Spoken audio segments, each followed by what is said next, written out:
Torque is celebrating its 20th anniversary, and it's the story of Ford, who is a biker who comes back into town. He reunites with his biker crew and tries to reunite with his girl, but his old rival Henry, he is coming from Ford over some cocaine that he smuggled, but he also gets into it with Ice Cube's biker crew, particularly his younger brother. He ends up getting killed by the hands of Henry, who is Ford's rival, puts the blame on Ford, and now Ice Cube is out for revenge. And Ford, he is out to clear his own name. Now, I remember when this came out 20 years ago, it was basically coasting off of the success of the Fast and Furious franchise. It was basically Fast and Furious, but with bikes, even though a year prior to that, we had Biker Boys. But between Biker Boys and Torque, those are two completely different movies, and this movie is more so online with what Fast and Furious, specifically what Fast and Furious has become today. But I do remember having a lot of fun with this movie, but then as time went on, I realized this movie really isn't that good, and it's because of the fact that it's coasting off of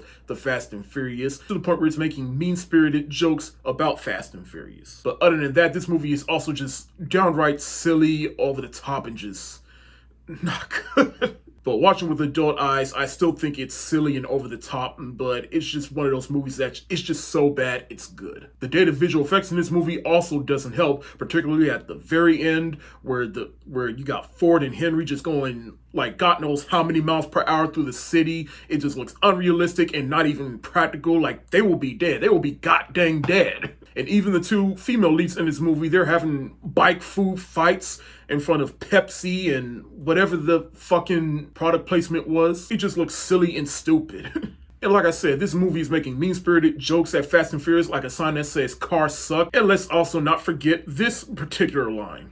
I live my life a quarter mile at a time. That is the dumbest thing I've ever heard.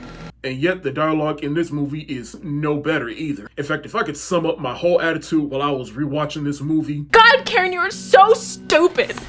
This movie overall is like a special effects demo reel, and like I said, with the Biker Boys reference, I feel like between this movie and Biker Boys, I feel like Biker Boys is a better film, because at least, despite the fact that that movie was also trying to capitalize off of the success of Fast and Furious, at least that movie had the dignity to tell a heartfelt story, or at least try to. Whereas with this movie, it knows what it is. It knows what it was made for. Now, Martin Henderson plays Ford. You got Ice Cube in this movie, who is just angry the whole time. He even makes a reference to himself in this movie. Fuck the police.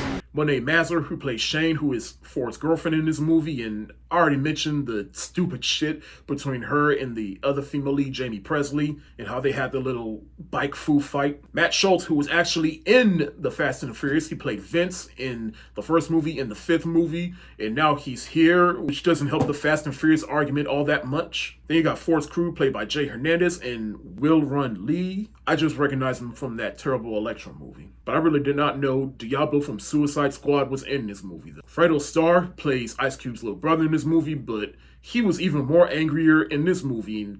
Like, he was just angry to a point where it's just annoying. It's like, dude, chill. No wonder he got killed in this movie. You're supposed to feel something when he does die, and then when it does, you don't feel nothing, because he was just a complete asshole throughout the time he was in this movie. Then you got Adam Scott and Justina Machado. Forgive me if I mispronounce her name, but they play the cops in this movie that is pursuing Ford and is trying to help him. You also got some other actors in this movie that I didn't realize was in this movie, and they're in small roles. I mentioned Jamie Presley earlier. You got Faison Love. You got Christina Milian, who I just rewatched in What's Love Got to Do with It. In the end, like I said, this movie is just so bad, it's good. And if you just humble yourself, you will have fun. But objectively, it's really not good. So I'm really just gonna rate this movie two different ways. Objectively, this movie gets the thumbs down emoji, but subjectively, it gets the shoulder shrug emoji.